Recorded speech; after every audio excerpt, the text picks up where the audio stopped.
Welcome to this new episode of Frontiers Radio. Here at Frontiers of Psychotherapist Development, my job is to help you to develop at your bleeding edge so that your clients will reap the benefits from your development. So today is a special episode, and I've long waited to do this one. This is our first interview with a guest today, and that is none other than Dr. Scott D. Miller, my collaborator, mentor, and friend. And today we cover a wide range of topics. We are talking about people who shaped his life. We talk also about his relationship with writing and his contributions to the field. Also, we take a deep dive later on into implications of the way forward. Now, if you are new to Frontiers, do subscribe to our newsletter, Frontiers Friday, which we give 5 new tips every Friday, and also blog updates, podcast release, and so on. Stay tuned at the end as well when we talk about our new course that we'll be launching, the 4th cohort for the Deliberate Practice web-based workshop that's going to be run in November 2021. I know we are now still speaking in a pandemic era of the coronavirus. I wish everyone well at this stage, and take care of yourself, and if you can, other people in your life too. Onward to the interview, and if you want more, there will be show notes in the website in Frontiers of Psychotherapist Development. All you have to do is go to darrellchild.com/frontiers, and then it will lead you to the necessary or relevant websites in there. If you're new to this, check out the other episodes and blog posts related to your professional development. So let's go now to the interview. Welcome to Frontiers Radio. Thank you for joining us today. You know, I've delayed doing any other podcast interviews for a long time, and I've been having quite a bit of monologues with myself on the podcast. And solely because I have one guest, one friend, one collaborator that I really want to get on the show before anyone else. So that person is here with us today. That's Dr. Scott Miller. Scott, thanks for joining us today. Always a pleasure. I always look forward to having a conversation with you, Darrell. Thanks. I don't know if my wife would agree, because we spend so much time talking on the phone. And we do, on Skype and over Zoom. I think same with my family. Well, I want to formally introduce you to people who are listening in. And I'm going to do this just to give a bit of background. And then we're going to go a little bit more free form, talk a bit about your background as we go. Now, Scott Miller, Dr. Scott Miller is the founder of the International Center for Clinical Excellence, which is an international consortium of clinicians, researchers, and educators dedicated to promoting excellence in the behavioral health services. Scott Miller conducts workshops, trainings all over the world, helping agencies and organizations and many individuals, both public and private. He is also one of the handful of invited faculty whose work, thinking, research is featured at the prestigious Evolution of Psychotherapy conference. I have not been able to attend any of these, but I've bought many recordings of this. And Scott, you are a highlight.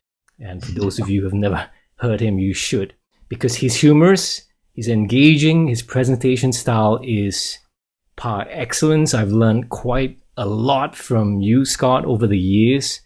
You are also an author, painfully very good at it, and we can talk a bit about that later on. But you've written many books, and it was actually through your books that I got to know you, and we connected through email. But on a more personal note, you are a collaborator, a friend, a mentor for me in many years. You love your ramen, your sushi, your spice more than me, which I think you're actually more Chinese than I am. And, you know, by the way, I really miss introducing you at workshops, because we haven't got to do this much live in this era. You are really a gift that keeps on giving. You have a way of also, I would say in an underrated way, bringing people together. So Scott, we are here today for this conversation. I really appreciate your time for this. I want to dive right in, and I want to talk a little bit about your background.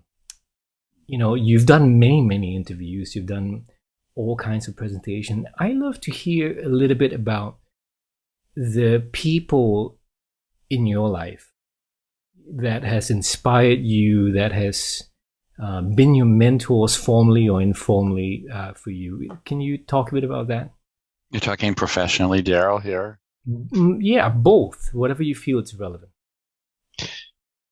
Well, you know, I grew up in a home where my father was a public school principal. That's where he spent his entire career. My mom stayed at home with us as kids. So there was an interest in education. And at the time, this was, of course, well before the internet.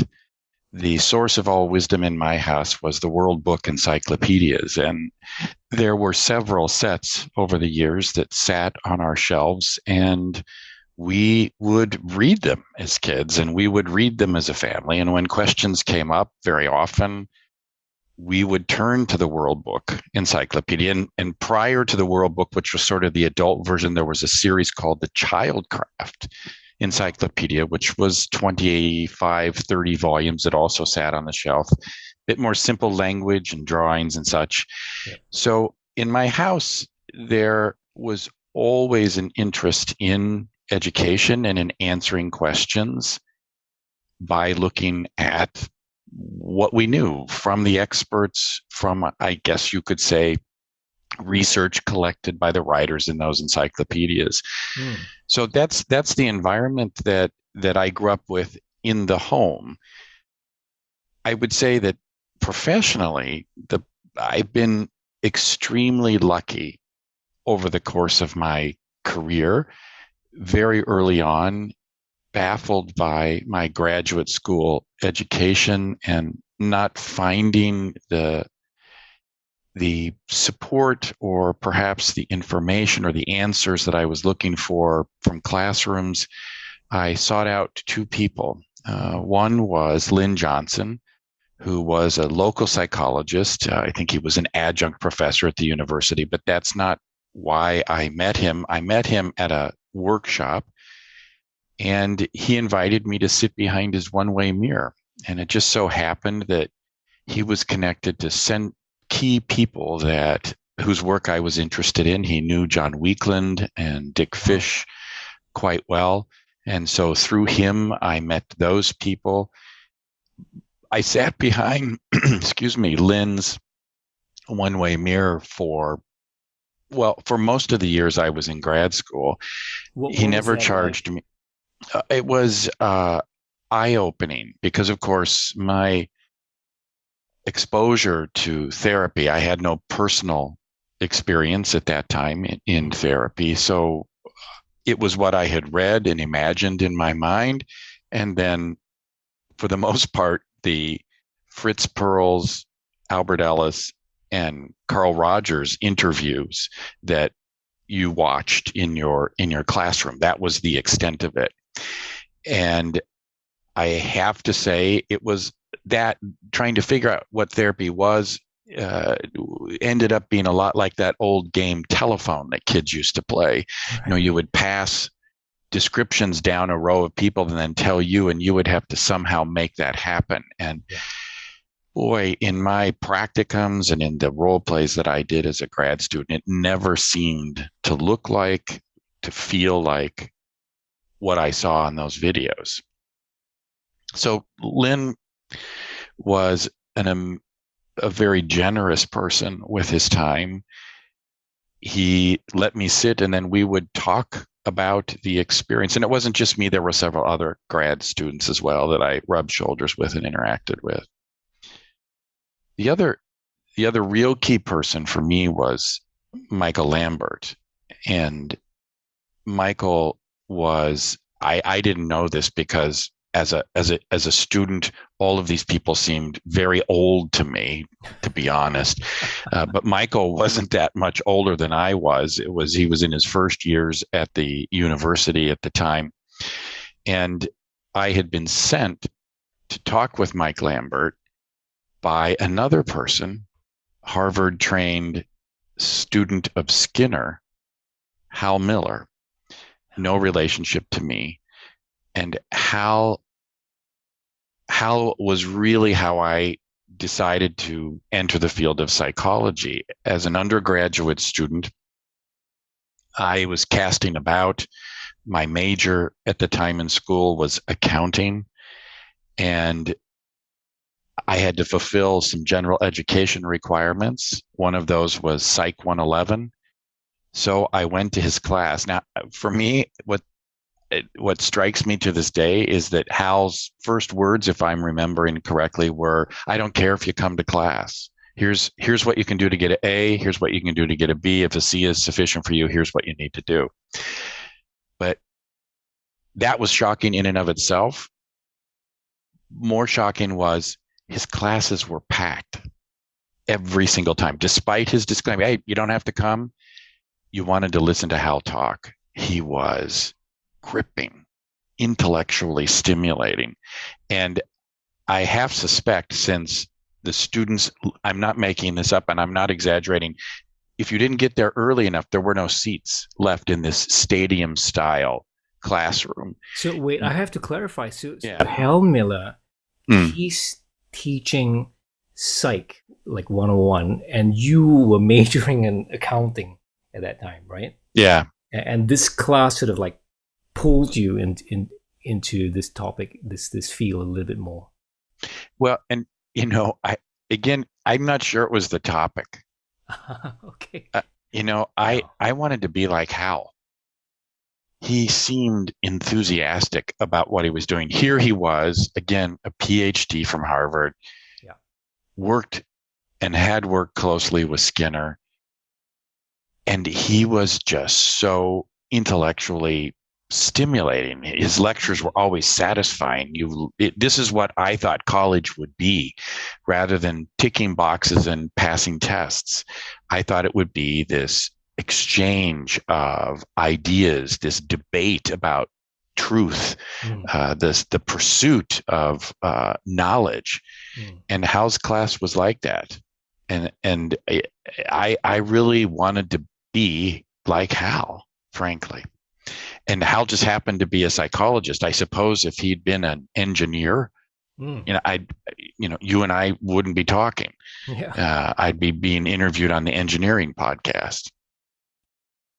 Wow. So there's something about this level, Hal's level of enthusiasm that was infectious, almost. Like it didn't matter what he was talking about, but it kind of pulled you in a little bit more. But where do you go from there? I have to ask. I think what was interesting about Hal, what was moving about Hal, was he was willing to veer from the party line. He was willing to approach very controversial subject. He was willing to say he didn't know. And he seemed so interested in the truth. And that's something, as old-fashioned as it sounds in our current postmodern times, are having embraced the relativity, so to speak. Hal was different from that. And so it was possible for me. It was really quite attractive. Yeah, I wouldn't say so. I changed my major from psychology to, or rather from accounting to psychology, and it was probably in my junior year, maybe early in my senior year. I don't recall. We're talking here the Stone Age, and I was planning on, like many people, graduate school, even at that early age. And I was going to attend a PhD course on experimental psych. and how one day, I don't know if I just showed up or he called me in, and he talked about where I was going after I graduated. This is now as an undergraduate. And I told him, I'm going to apply at a program for experimental psych, and then I plan on teaching at the university level. And he listened thoughtfully, and then he said, I want you to talk to somebody. And I said, oh, okay, who? And he said, there's this professor. His name is Mike Lambert. And essentially what I surmised is that Hal decided that I might better fit within the clinical rather than the experimental realm. And meeting Michael was equally life-changing. Hal moved me from accounting to psychology. And then his suggestion to talk with Michael moved me from experimental psychology. I'd worked in Hal's pigeon lab for a couple of years by this time. And that helped me decide, I'm not going to pursue that. I'm going to go the clinical route. So what is it about your conversation with Mike Lambert at that stage that, again, moved you another step further? I think Michael, this is people are, and then ideas and their openness to ideas. Michael was young, and he talked at some point about the realities of an assistant professorship level at a university and what would be involved, including how much money they made, the committee work that was involved, and suggested that clinical work, working with people, would be more rewarding emotionally, financially, even intellectually. That's what I was more cut out for. Looking back now, I think Hal was prescient in some ways and believed that, I just wasn't that person to teach undergraduate psych or even grad students about experimental psych, and that the job possibilities were going to be limited. So that's what I think now about that particular time. Michael immediately put me to work. He was working on his chapter for the classic book, the Garfield and Bergen's Handbook of Psychotherapy and Behavior Change. And I worked with one of Michael's graduate students collecting, again, this is pre-internet days. We have it so easy nowadays. First off, you and I are talking. You're all the way in Perth. I'm in Chicago. It's in the night for you. It's in the morning for me. That's amazing. That's like Lost in Space, Star Trek kind of stuff to a guy my age. We had to go to the library, pull journals off the shelf, photocopy those, and we would sit in this grad student's home, his apartment, and we would read them and create summaries for Michael. And Michael would then take that research and use it in composing his chapter for Garfield and Bergen. In that process, I really learned two important things. One was about really looking to the data. And the second one was writing persuasively. And I guess what I mean is the same thing I meant about Hal. Not that I'm trying to convert people, but that I needed to engage them in the process of learning first. That's what Hal did with me. He engaged me in the learning process. Oh my God, this is incredible. Not he tried to persuade me. And it was the same with being supervised in that writing process and research process with Michael. It wasn't just about collecting the facts. It was about organizing them in a way that kept your attention. That's so interesting. I mean, some people say that good writing is really fundamentally good structuring, to be able to organize your train of thought. And I think writing with you and Mark really did that for me, like through the years. You guys are so methodical, and my mind is just so scattered, where you guys really think through the narrative and where it leads the reader, and it takes a level of empathy even to not just think about what you're trying to convey, but how the reader is taking it. I want to add two things though for the listeners who are tuning in about this. Mike Lambert as we know it in this field, is the pioneer in psychotherapy outcomes, and he really laid the foundation for this type of work that we are building upon. And then the second thing also about the handbook of behavioral change, I think on the last Frontiers newsletter, maybe 2 newsletters ago, we did talk about the new edition is coming out soon. Do you know, is it the 8th edition, Scott? Do you remember that?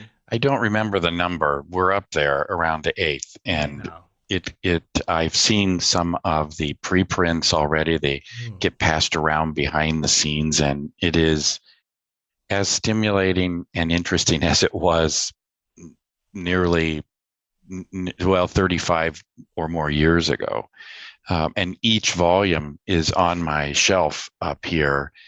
And I've read and marked them up and created each time I read these, I have a legal pad. I don't write them down on my phone or my laptop. I have a legal pad where I keep these careful notes, sort of like a Cliff Notes version of the chapters, important findings and the difference from prior years.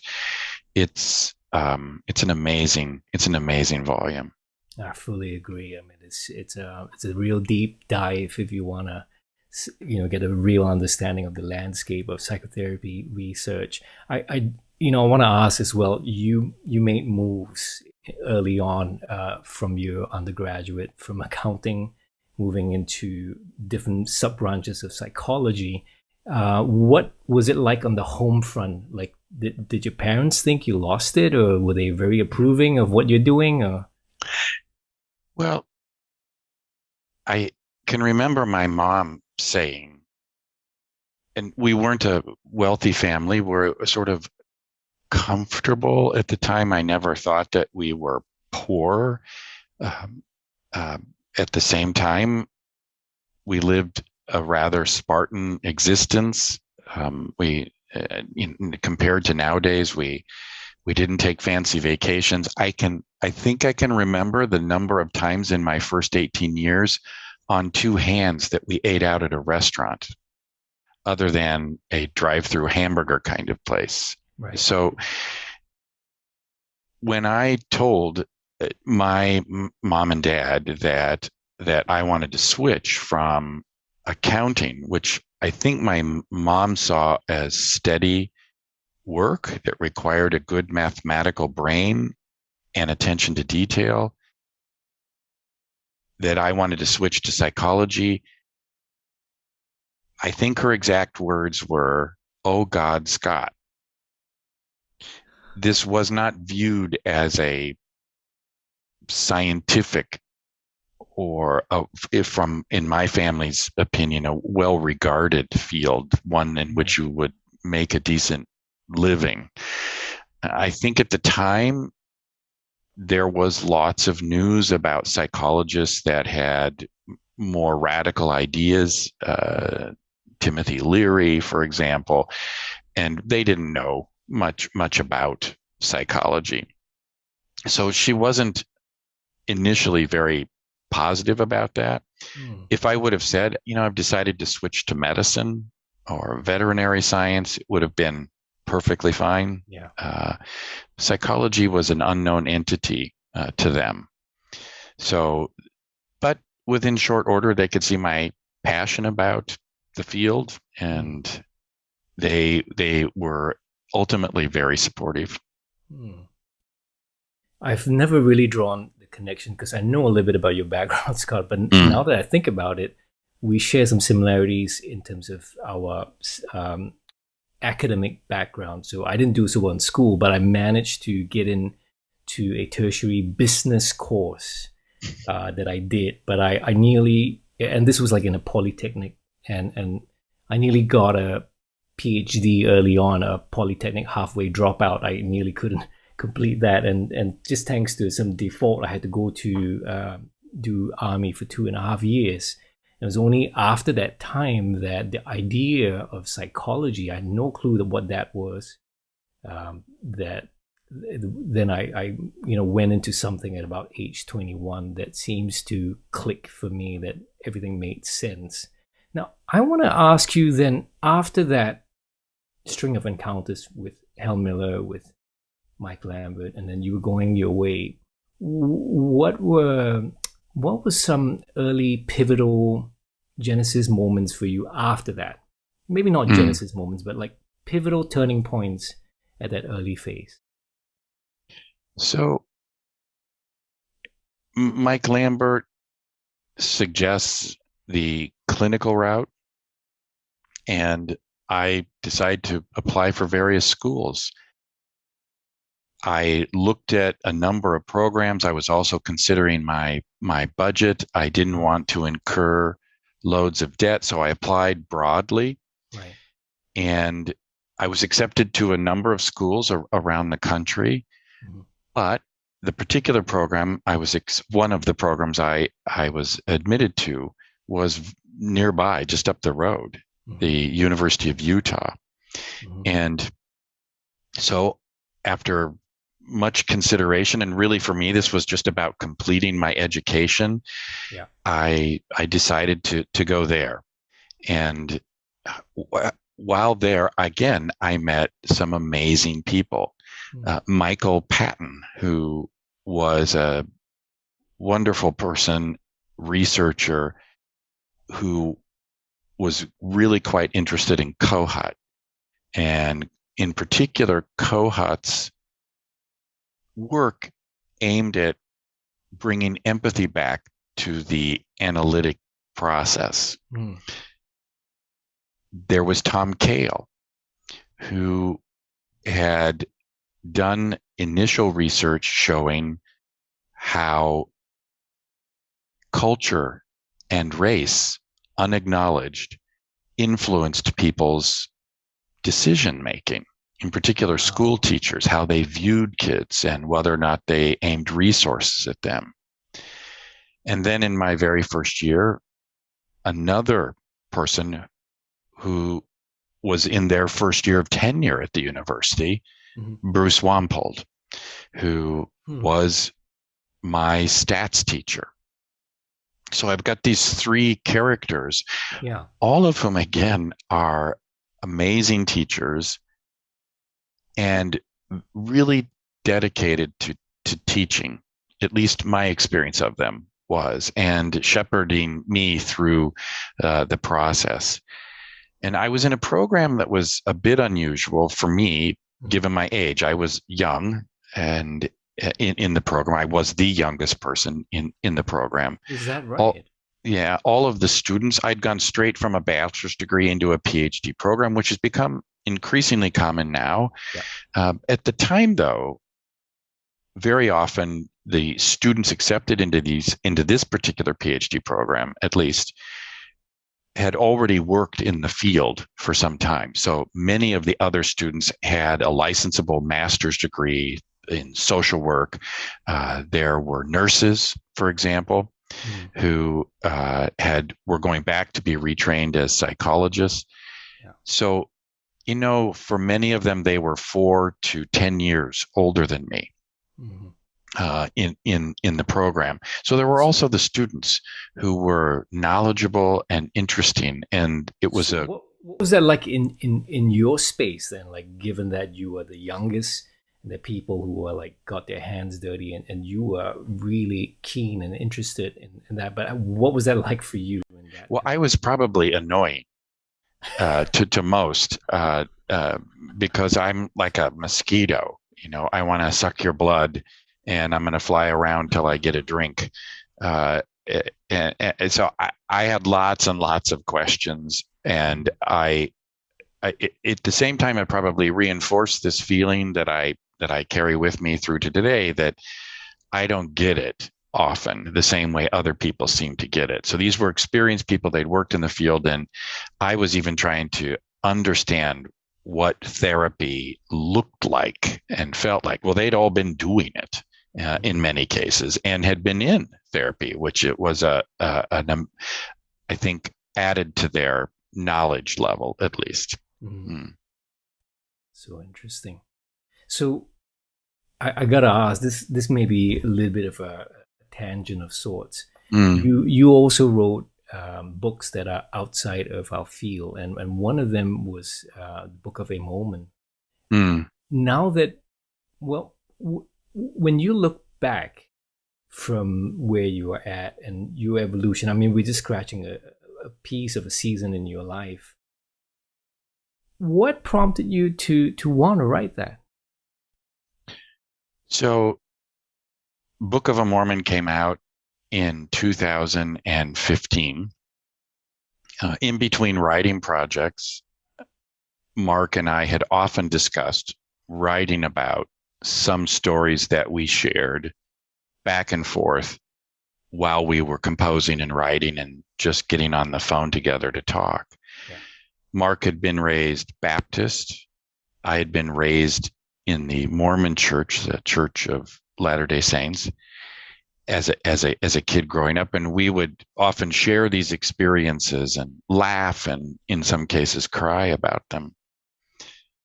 So we were between writing projects, and we had talked about pulling this together, some of my experiences together into a book. And that's how the book came out. Mm. For me, the thread between these various, the theme, I suppose, between the writings is that I even as a kid, much of what I was being told, I couldn't make sense of it. Emotionally, psychologically, intellectually, I couldn't make sense of it. And so I would ask about them. This is where the World Book encyclopedias come full circle.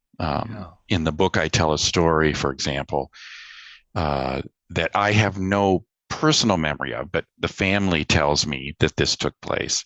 Apparently, I was in a Sunday school class. The teacher was teaching a story about Jonah and the whale.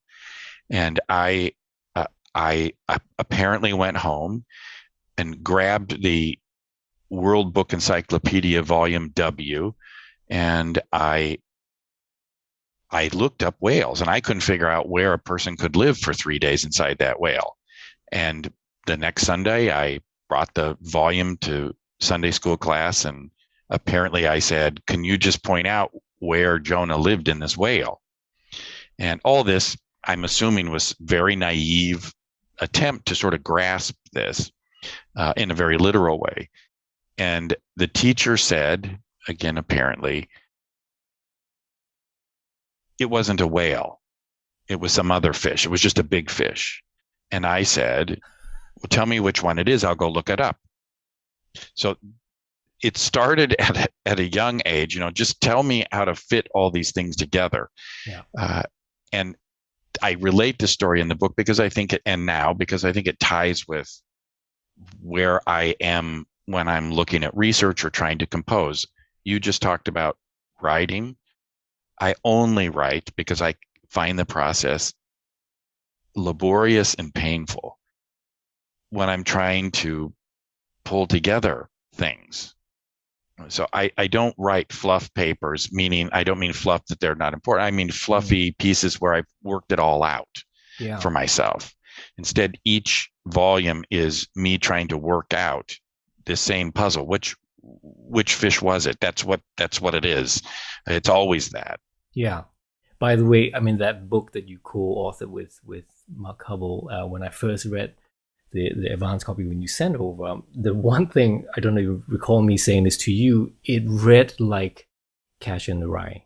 It had this sort of like grippingness of the way the story was told.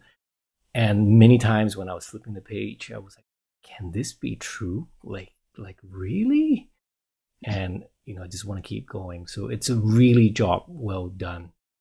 Now, on writing, since you mentioned that again, you said it was painful. You said it was laborious.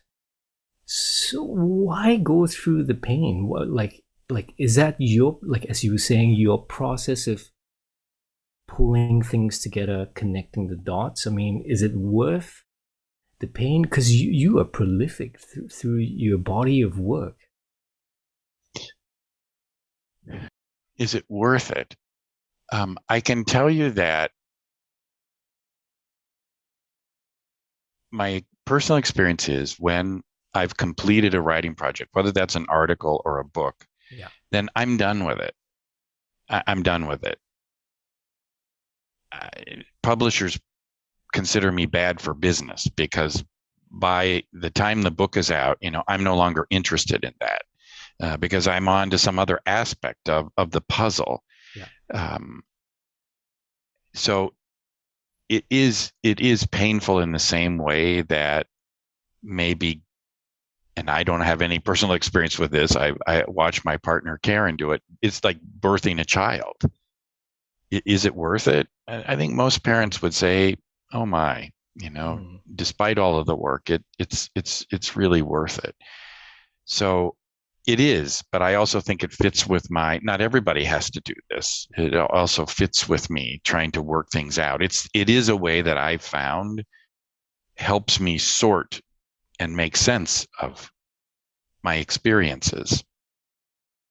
So in that respect, I do think the writing is worth it. But I always have deep envy. One of my favorite books ever written in the field is called The Complete Therapist, Compleat. It was written by Jeff Kotler. And I loved this book. It was published a number of years ago, probably two and a half decades ago, because to me, it spoke so transparently and honestly about the therapist experience. Often when I was listening to workshops or trainings, what I thought I was seeing, since it was so opposite and different from my experience, was a pretense to therapy, not actual work, which is often boring, laborious, tedious, trying to put things together, made up of a lot of patience, which sometimes works. Jeff's book was, Jeff Kotler was the author. I once had a conversation with Jeff, and talk about a prolific person. Oh yeah. He's just amazing. And his experience when writing is completely different than mine. He says he sits down and he just starts writing. And if you read his work, it's lovely. It's breezy, transparent, but also has depth and very meaningful. But boy, that's not my experience at all. For me, it's a struggle, but I think that's just how my brain and my psychology works. So, yeah, I mean, I have envy when I hear stories like what you had just told of Jeff Kotler, or even Michael Lewis, like how he talks about his writing process, how it's pretty much in the flow state where he puts on a playlist, and because he's done a lot of pre-work, and he would just go. I don't know. I'm envious.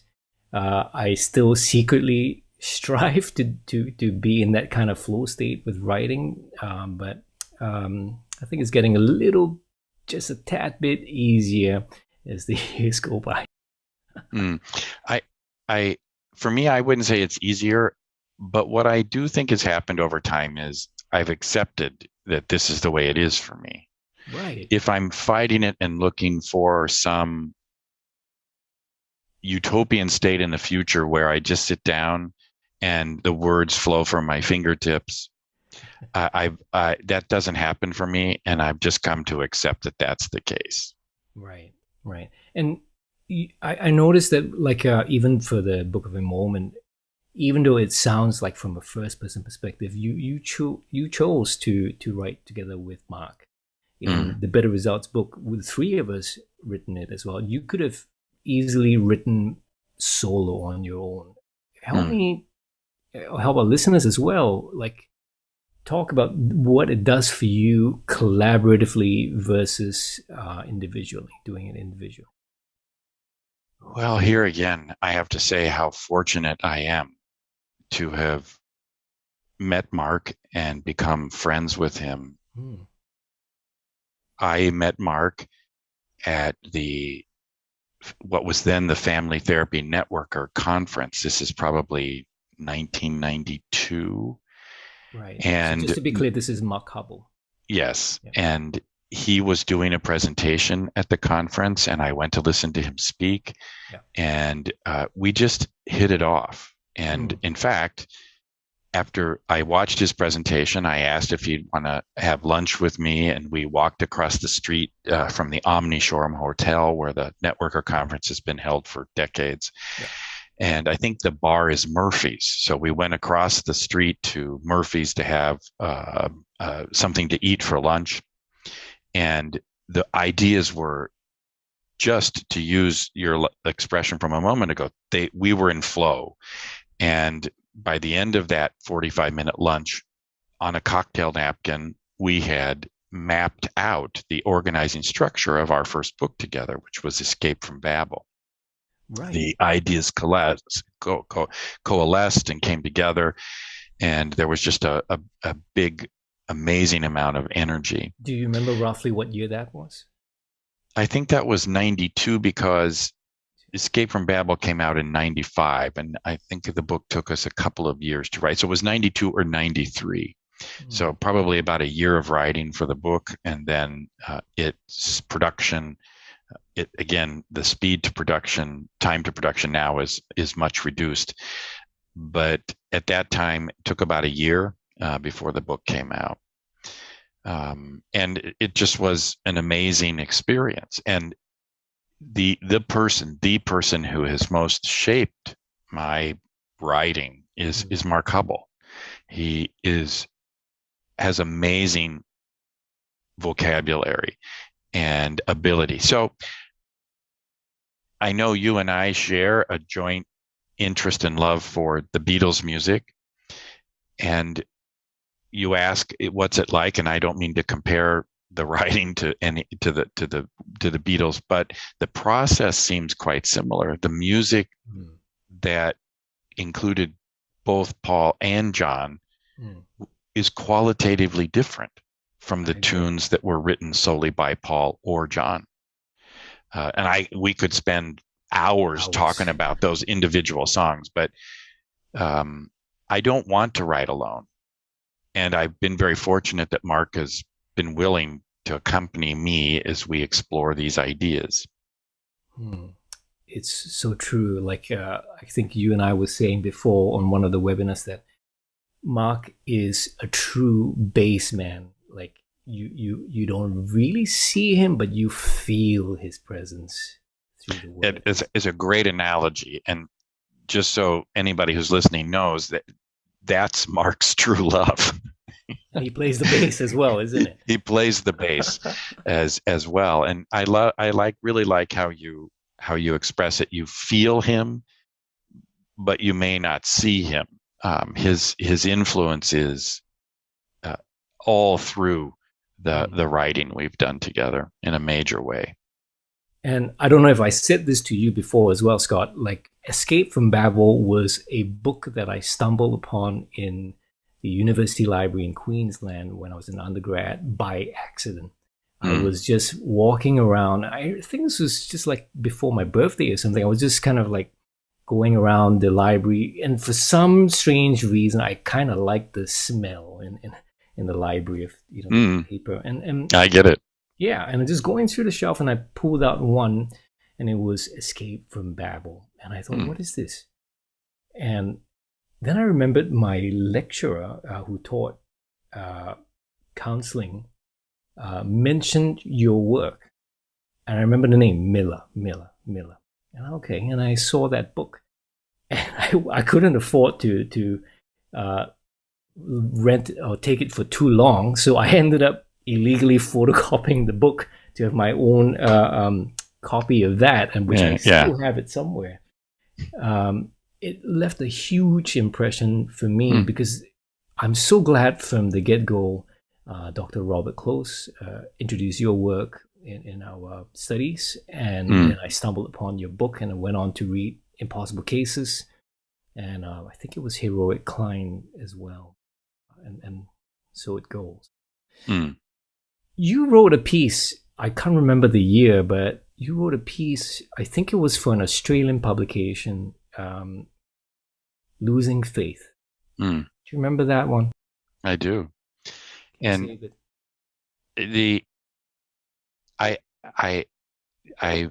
through my work, I met the publisher of Psychotherapy in Australia, which is no longer in print. You can get all of the back issues. It was a wonderfully edited magazine aimed at therapists mostly in that country. Yeah. Had it been a different era where we were as connected as we are now, I'm sure that the quality of writing and publication would have meant that magazine would have been all over the world. I agree. But that wasn't the first publication outlet that we tried. We tried to get that article, Losing Faith, published in the United States in one of the professional journals, and it was, despite numerous rewrites, rejected over and over again, which is really, what's the right word? It's strange, I suppose, maybe the right description, because it is the most downloaded and I would assume read article from my website. If you look at the number of hits on my website and which articles get accessed, Yeah. that one is the one tops the list Wow. over and over again. And in it, I think for me, it was deciding to move away from what is clearly the focus of most training and continuing education courses, Mm-hmm. the model or the therapeutic approach, and the debate about that. Yeah. And the article's title was Losing Faith because I'd lost faith in thinking that learning a model or being able to combine models technically or theoretically was where we were going to understand how to improve our effect as therapists. And so for me, it was a big shift. And I had this moment, sort of like Saul on the road to Damascus, where I was at a conference and I was listening to yet again another presenter talking about some idea and some theory that was supposed to revolutionize the field. And I'd just been in another presentation with another theory the week before or the hour before. And, I just thought, this is hopeless. I have no faith that this is the way to go. It's interesting you mentioned that the popularity of that particular publication. Why do you think that is? Do you have any speculation about that? Well, it's provocatively written. Uh-huh. I think is one possibility. And I suppose you would have to say the other reason must be that it somehow taps an experience that we don't talk about.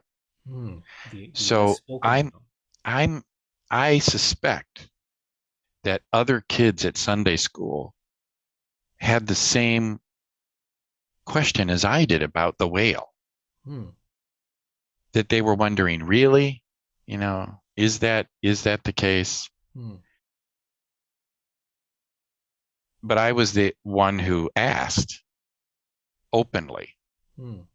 So my guess is that that's part of it as well.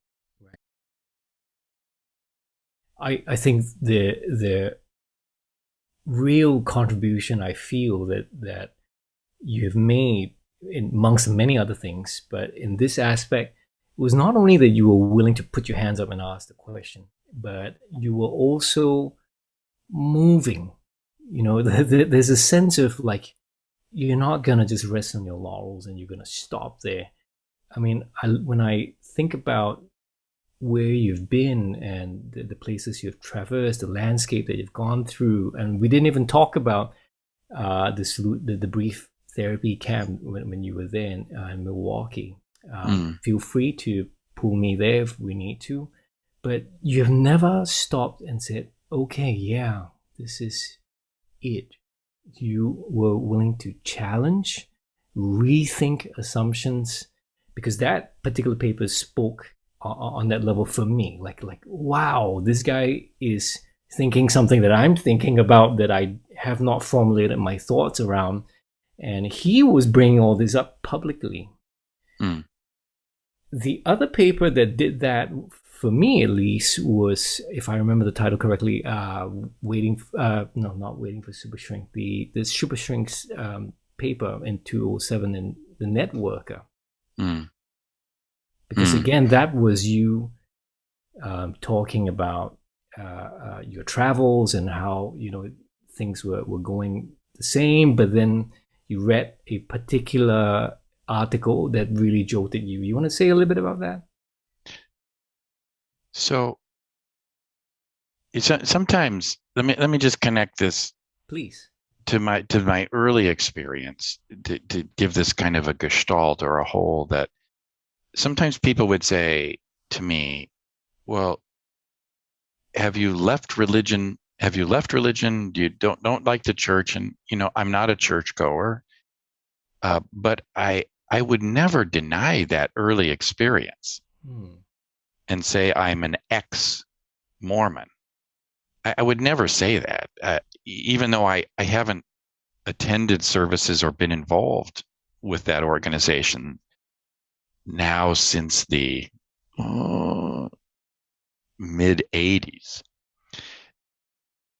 Because for me, all of that is part of who I am. And so it's the same when people say, well, do you do solution focused therapy? And I would, and my comment is, you know, I don't do kindergarten, but I don't deny the influence of that in my present life. You know, I'm not an ex-kindergartner. I am what I am right now. That's a sum total of all of those things. So being at the Brief Family Therapy Center, again, was an amazing experience. I reached out to Insoo Berg, met her at a conference. She eventually reached out to me. There was an energy there. I moved from Palm Springs, where I was doing a postdoc, to Milwaukee, big cultural shock. And I was there for 5 years, and I learned an immense amount there. But when the puzzle pieces come together in our field, you know, there's this interesting analogy that I like quite a bit by Polkinghorne, who was an amazing psychologist also and writer. This is John Polkinghorne? I think Don Polkinghorne, or David. I'm sorry that I don't recall off the top of my head. Sure, and I think his paper that was so, for me, pivotal was in 1984. And he talked about the nature of knowledge and science in the social sciences like psychology. And he said, it's a lot like putting a sticker on your windshield, whether that's a parking sticker or a registration sticker. And his analogy was similar to learning and knowledge and research. The minute you lay the sticker down, it is nearly impossible for the sticker to adhere equally for the size of the sticker. There'll always be a bubble somewhere, a little bubble. And he said, when you do research, you rub the bubble in a way and it adheres. The problem is the bubble pops up someplace else. And so for me, at each of these points along my life, I like to think of it like that I'm rubbing the bubble here and then something pops up. So unable to show that solution-focused work was more effective than anything else led us to think about, well, how do we explain that? How do we explain that solution-focused works, interpersonal psychotherapy for depression works, EMDR works? It can't be because of their unique ingredients. That led us into the common factors, what we just call the therapeutic factors work. The minute you start doing that, you rub that bubble out. The problem is that you have to be able to tell therapists how to work, and giving them very general things like have a good relationship. Wow. All the therapists nod their head, but their first question is, okay, tell me what to do. How do I do that? What we decided to do was measure. We decided that maybe we wouldn't be able to tell you the best way to work, but you could find out if what you had done with the client worked. hang with me, rub that bubble out. And what pops up is this curious finding that certain therapists reliably and consistently achieve better outcomes. Well, we've rubbed that, and the super shrink literature starts to take place. We want to understand how they're doing this. How did they manage? We rub that bubble a bit. We find the initial article by David Ricks, Mike Lambert, and Okishi publish a piece adding evidence that these people exist. And suddenly we're prepared. Our eyes are ready to see the research by Anders Ericcson. I mean, if I would have encountered Anders Ericsson's research when I was a brief, right, would have made no difference to me. I would have dismissed it as irrelevant, really.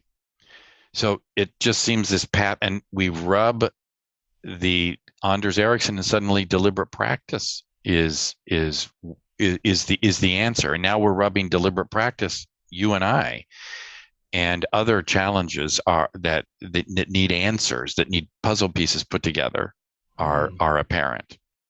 It is quite a huge puzzle to be working through, because different things will be popping out through at different phases, isn't it? Talk about K. Anders Ericcson before we go one more step further about the practice, because, you know, I met him through you, and this was in Kansas City, 2011, I would say, for the Achieving Clinical Excellence Conference. And he's a real towering figure. Like, when I saw him and encountered with him, I mean, I'm not exactly short, but he's really towering, but intellectually he was towering as well.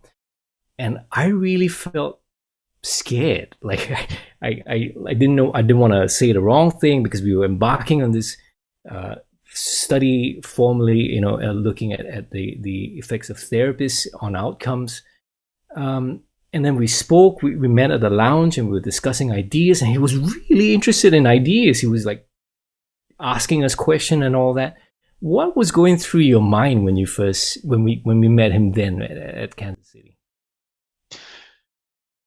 Well, I'm the kid saying, where in the whale does Jonah live for 3 days? So, and probably I don't have enough shame.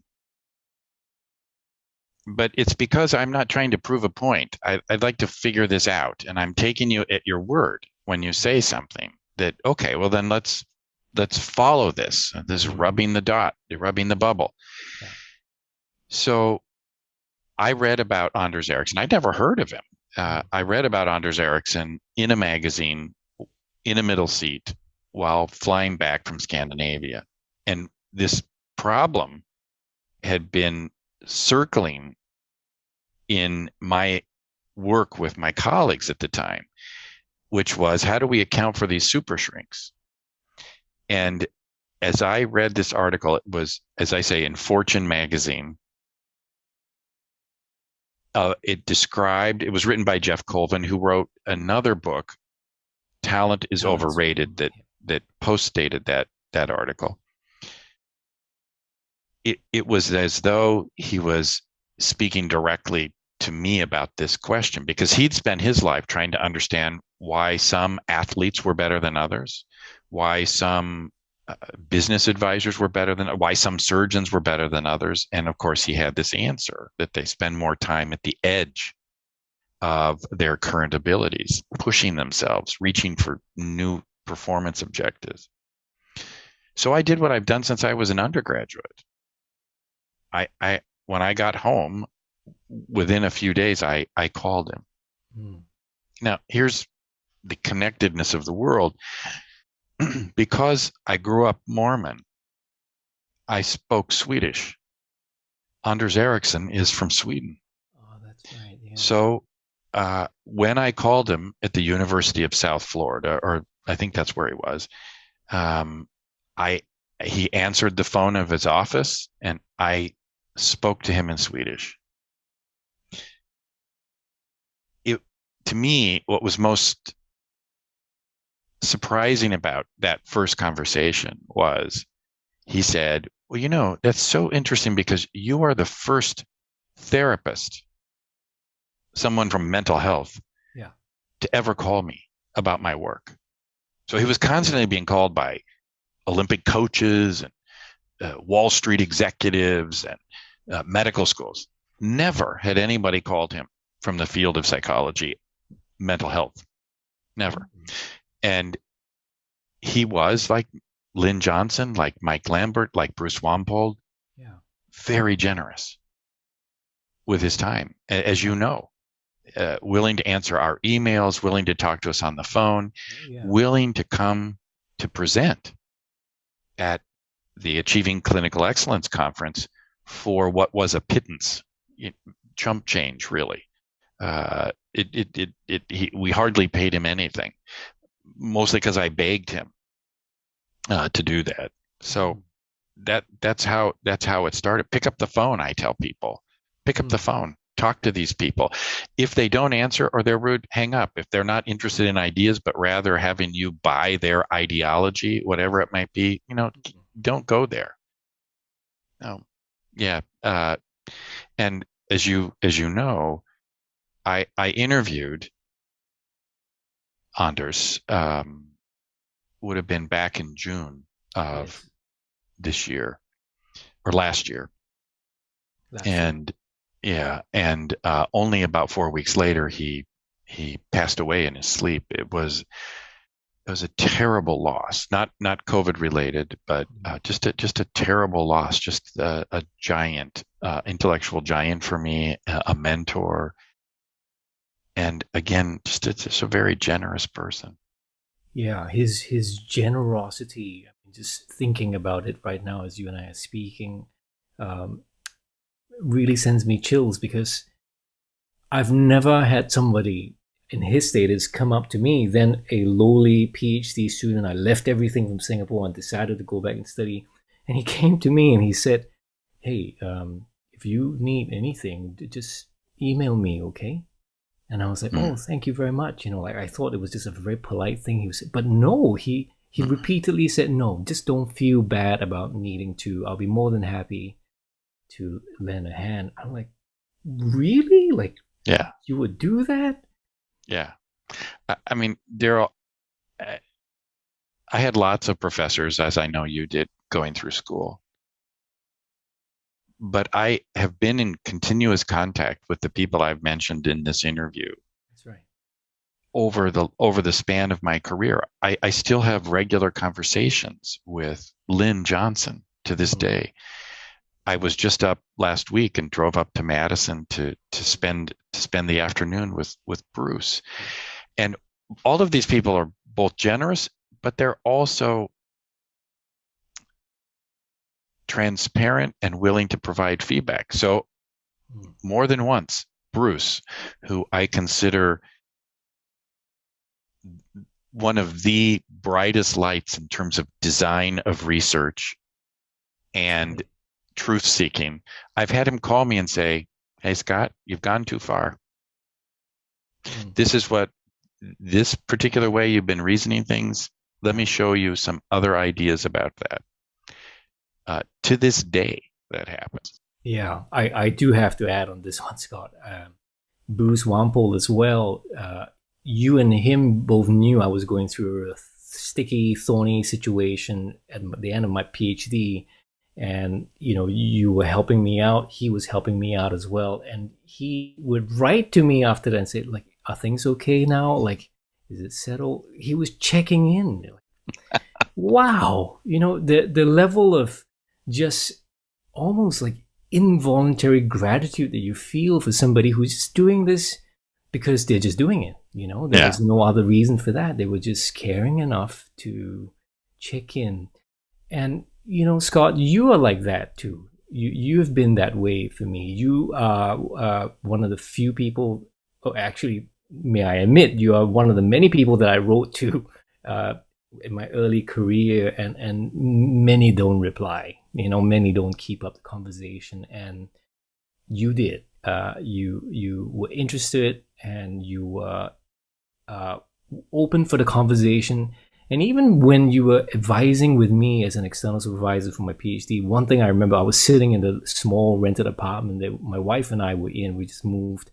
And you said to me, hey, just remember, okay, like you and I are equals.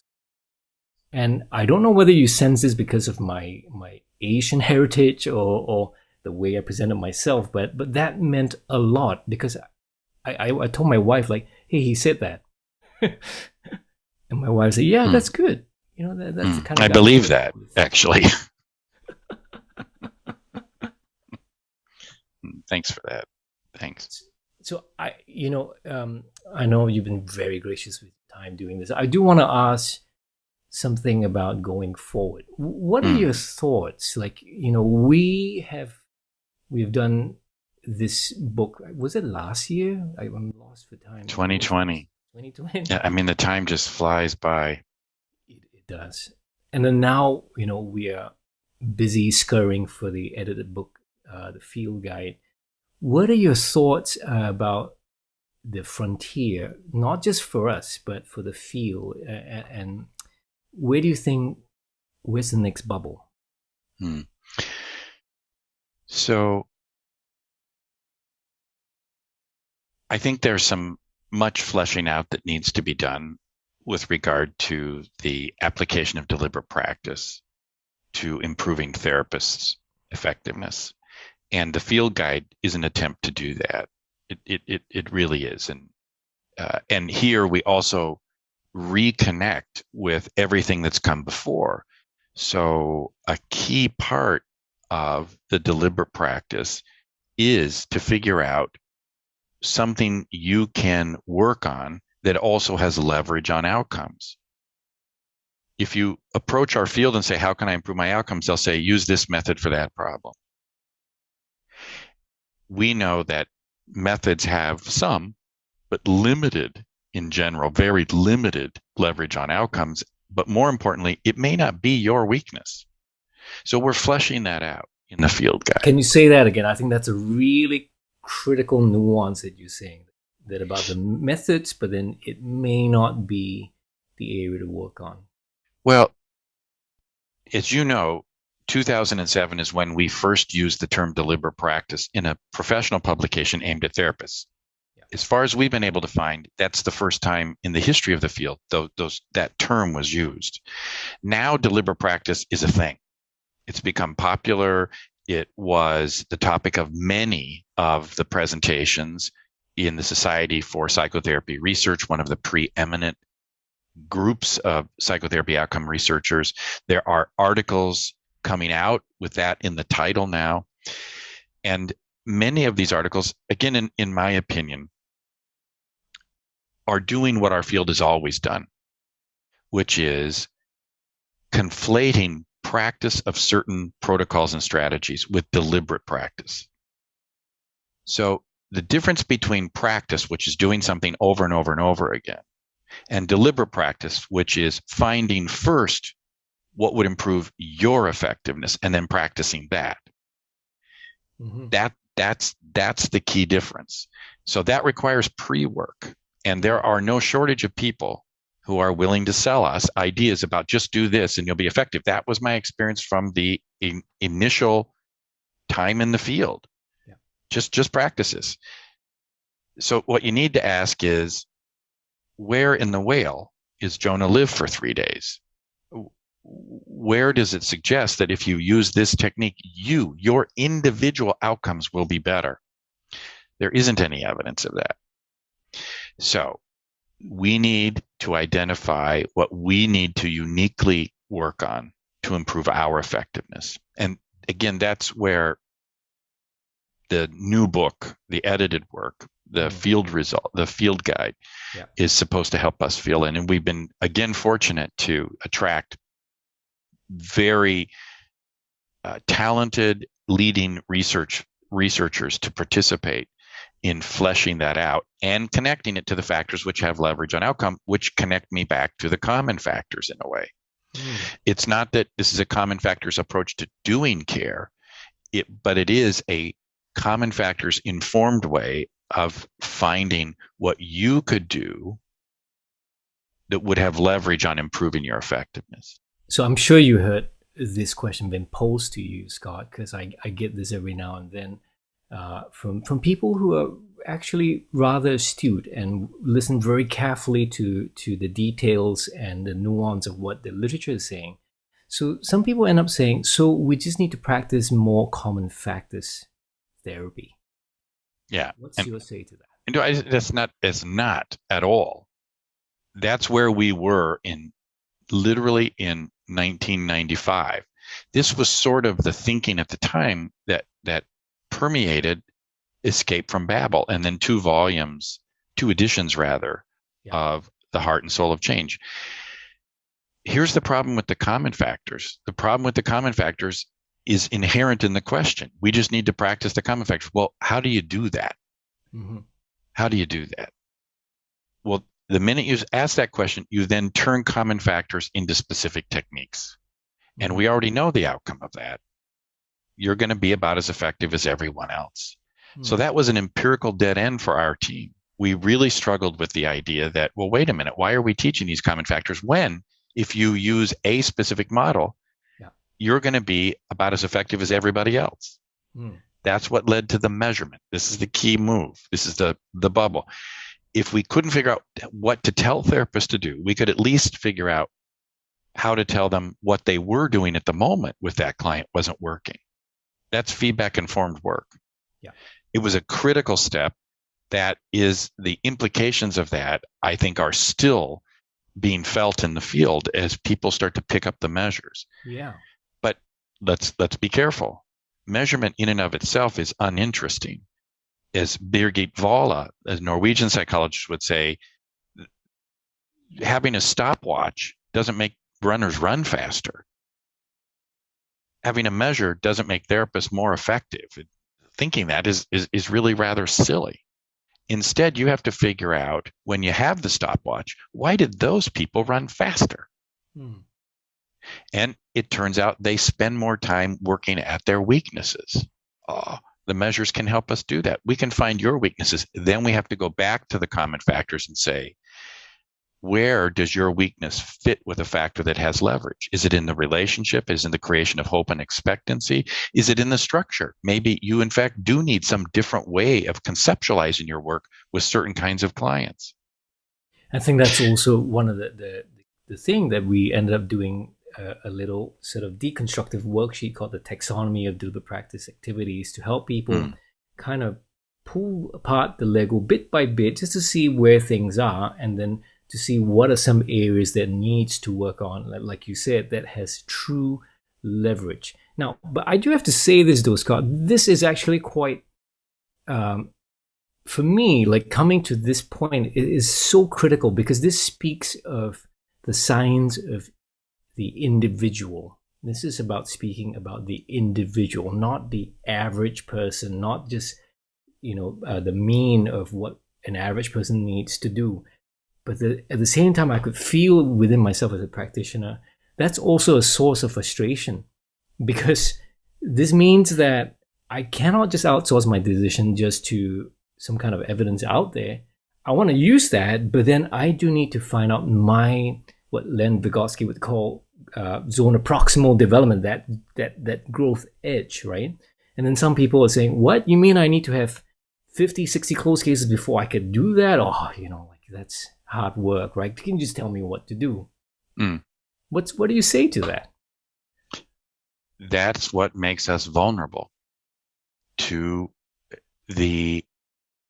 anybody who has a technique to sell.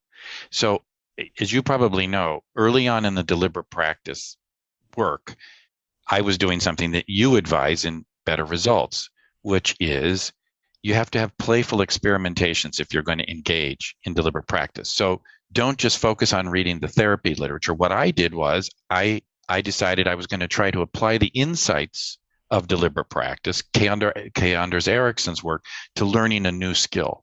So I started to do close-up sleight of hand. And what was interesting to me was when I started talking with these magicians, and again, I first started at our local magic shop. Yeah. Getting to know those people, I started to get connected to top performers. Michael Amar, who came and presented at the first Achieving Clinical Excellence Conference, is an award-winning. He's won the FISM Award multiple times for the best magician in the world. When I started talking with these people, deliberate practice was well known to them. And here's what they would say. Magic shops are like continuing education workshops for therapists. They promise you that if you buy this trick, you'll be magical. And what they don't know is that becoming magical requires that you work a trick so that you know your limitations and shortcomings and then can push yourself over and over and over again. So no technique is going to make you therapeutic, period, end of it. We know that from 50 years of research.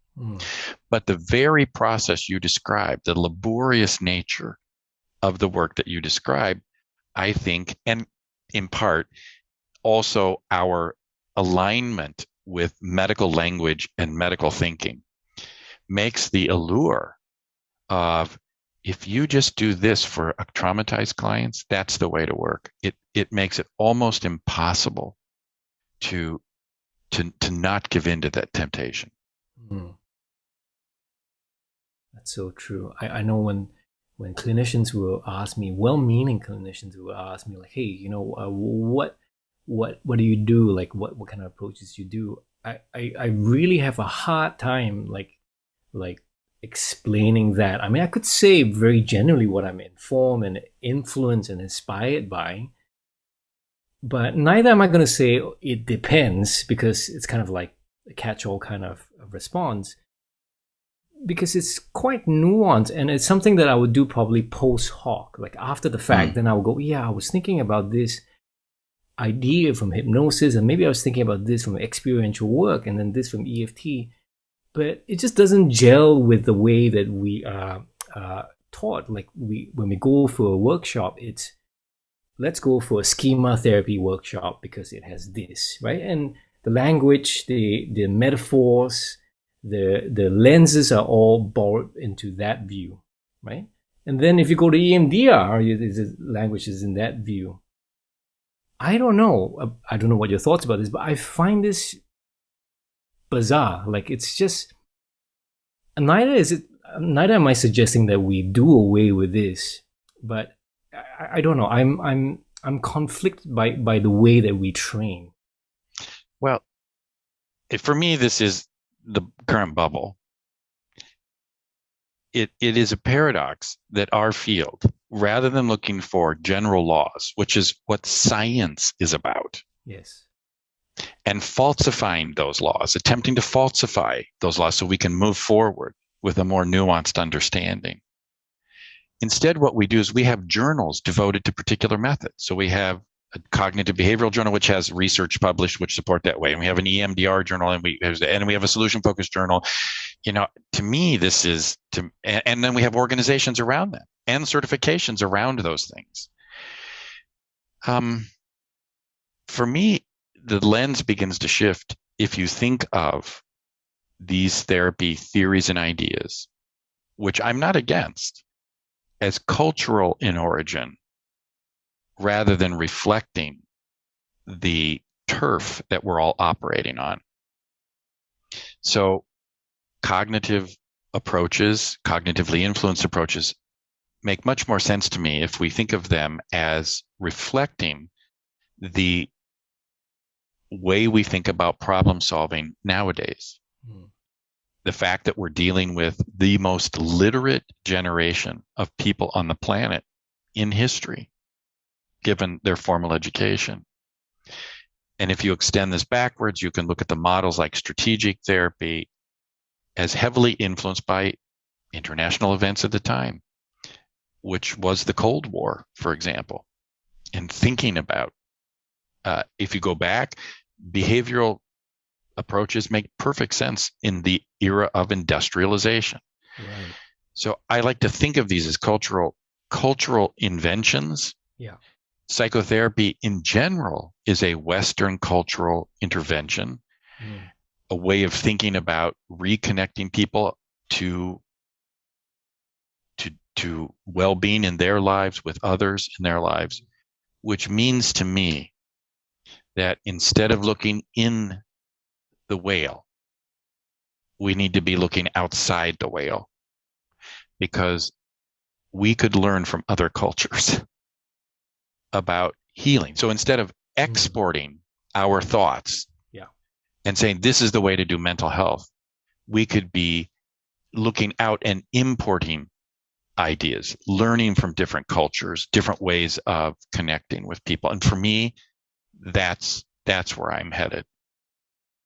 Wow, that's wonderful. And I met a person who, like just last week, Agnes, she reached out to me, and she was an ex-lawyer who made a change to go into the field of psychotherapy, and just hearing her train of thought about her thinking behind it, being informed by her previous career, raises all kinds of different angles of questions that I would normally just take for granted. And she would challenge those things in a very methodical way, which is fascinating. It's something that we could see with less introspection and actually more outrospection, like you said, looking outside the whale. Scott, I'm so grateful that we get to talk about this, to share the people who have inspired you, who has shaped you, who have kind of pointed the way, but also you have been that figure to many people, myself included. I'm very grateful, that I know you and get to work with you. Say a little bit about how people can find out more about you. Of course, I do a regular blog post, usually twice a month. That's on my personal website at scottdmiller.com. You can connect with a broader community of people that are interested in these ideas we've been discussing here at the International Center for Clinical Excellence website, centerforclinicalexcellence.com. You can send me an email, info@scottdmiller.com. I do respond to all of my own email. So without exception, if you don't get an email in response, it's probably the email address is there something wrong about it? The initial D in between Scott and Miller is critical. All right. Thank you so much, Scott. And on to our next bubble. Frontiers Radio. I hope you enjoyed this interview with Scott Miller. If you'd like to find out more, we have an upcoming workshop called the Deliberate Practice web-based workshop that's happening in the first week of November, and it is self-paced, and we'll be walking you through the course each step of the time. This happens in the first week of November 2021. If you'd like to check out more, go to betterresultsbook.com/workshop.